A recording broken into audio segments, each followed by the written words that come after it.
Hello बच्चों, अब करेंगे question number 19। The diagonal of a quadrilateral is 26 centimetre. एक क्वाड्रिलेटरल यानी क्वाड्रिलेटरल जिसकी 4 साइड होती है उसको क्या बोलते हैं? क्वाड्रिलेटरल बोलते हैं। डायगोनल का क्वाड्रिलेटरल कितने? 26 सेंटीमीटर, यानी ये आपका डायगोनल हो गया। नेमिंग कर लेते हैं क्वाड्रिलेटरल की ए बी सी डी। तो बी डी क्या होगा? डायगोनल। डायगोनल कितना गिवन है? 26 सेंटीमीटर। डायगोनल को हमने 26 सेंटीमीटर यहाँ पे लिख लिया।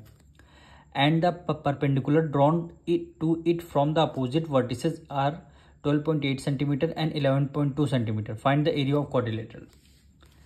क्वेश्चन आपको कह रहा है यहाँ से एक वर्टिसेस से एक परपेंडिकुलर यहाँ पे ड्रॉ की गई है।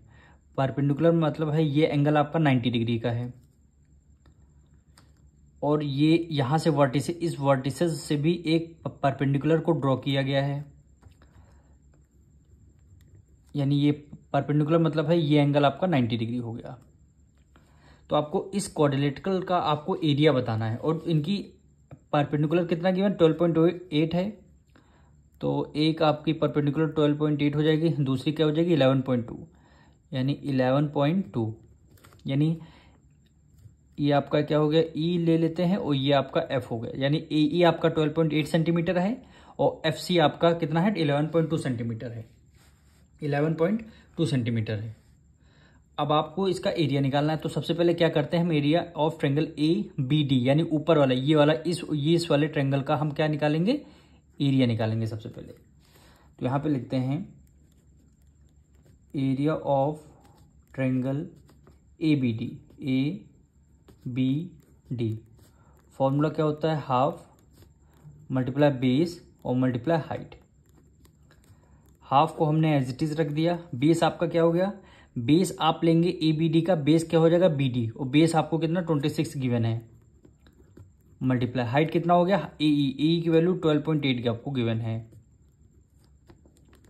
आपको 2 1 जा 2, 2 1 जा 2 और 2 3 जा 6 हो जाएगा। 1 2 8 की मल्टीप्लाई 13 से करेंगे। 1 2 8 की मल्टीप्लाई 13 से करेंगे।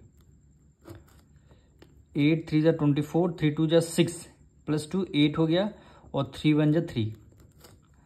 128 की मल्टीप्लाई 1 टाइम करेंगे तो 128 हो जाएगा।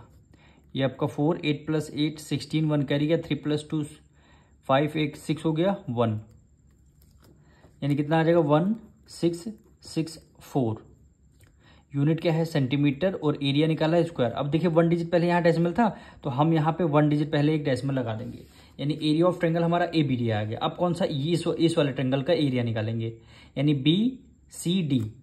यहाँ पे लिखेंगे area of triangle B C D क्या हो गया? हाफ मल्टीप्लाई बेस और मल्टीप्लाई हाइट। हाफ को एज इट इज ले लिया। बेस आपका क्या हो जाएगा? बेस आपका बी डी रहेगा। इस वाले ट्रायंगल का भी बेस बी डी, इस वाले ट्रायंगल का भी बेस बी डी। कितना हो गया? 26, और हाइट कितना हो जाएगा? 11.2, 11.2। अब 2 1 जा 2, 2 1 जा 2, 2 3 जा 6। 1 1 2 की मल्टीप्लाई 13 से करेंगे। 1 1 2 की मल्टीप्लाई 13 से। 3 2 जा 6, 3 3 1 जा 3, 3 1 जा 3 मल्टीप्लाई 1 1 2 6, 3 प्लस 2 5 हो गया, 4 1 4 5 6, 1 4 5 6। अब देखिए यहाँ 1 डिजिट पहले डेसिमल है तो यहाँ भी आपका क्या आ जाएगा? 1 डिजिट पहले डेसिमल। यूनिट क्या है? सेंटीमीटर, और एरिया निकालने स्क्वायर में आपका आंसर आ जाएगा। अब हमें क्या? दोनों का ट्रायंगल का एरिया आ गया। अब दोनों के ट्रायंगल के एरिया को ऐड कर देंगे, वही हमारा हो जाएगा आंसर। तो यहाँ पे लिखेंगे एरिया ऑफ क्वाड्रिलेटरल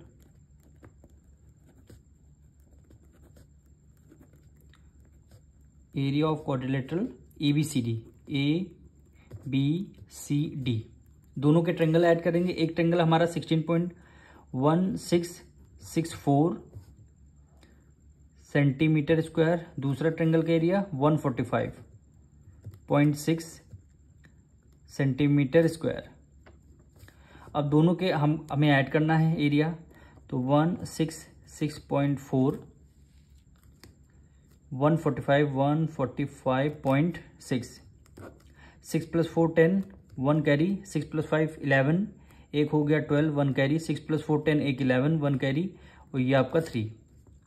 कितना हो जाएगा 312, यूनिट क्या है सेंटीमीटर, और एरिया निकालना है तो स्क्वायर। यही क्या हो जाएगा आपका आंसर आ जाएगा।